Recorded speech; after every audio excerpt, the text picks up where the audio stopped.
We are following some new developments this morning on the attack on House Speaker Nancy Pelosi's husband. According to the New York Times and the Washington Post, Capitol Police cameras did capture the break-in at the home, but several minutes passed before an officer reviewed that camera feed. Police say Pelosi's house was just the first stop on the suspect's list of political leaders. Joe Khalil is following the very latest on this situation. He is joining us live this morning from Washington. Joe, what have you learned? Well, Marni, it is catching a lot of eyes that we now know, according to this reporting, that the suspect, as he broke into the Pelosi home, was caught on security camera footage.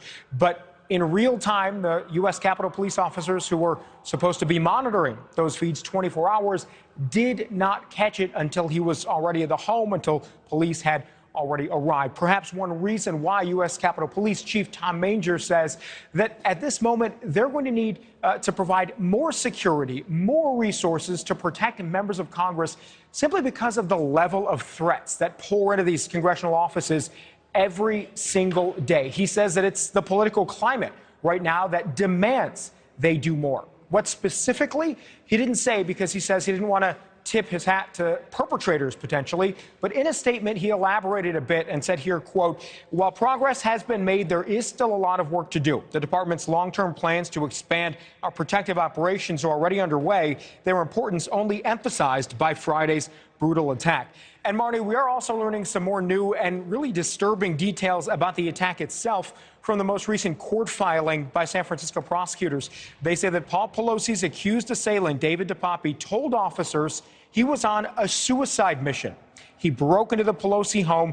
We know he demanded to see Nancy before he was, quote here, going to take them all out, he said. DePape also told Paul Pelosi it was the end of the road for him.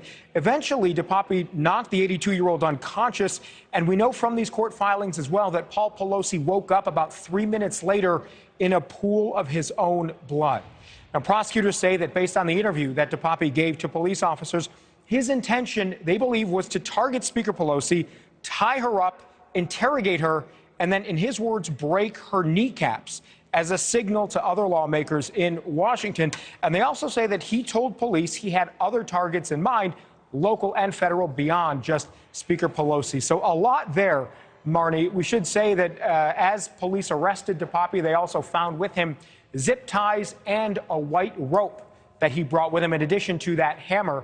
So he's now facing six felony counts, and he has pleaded not guilty to all of them. He is now facing attempted murder, assaulting somebody, and also assaulting a family member of a public official, which in itself is a federal crime. All right, Joe Khalil live in Washington this morning. Joe, thank you for the update. Thank you for watching. Go to NewsNationNow.com to find NewsNation on your television provider. And don't forget to click the red subscribe button below to get more of NewsNation's fact-driven, unbiased coverage.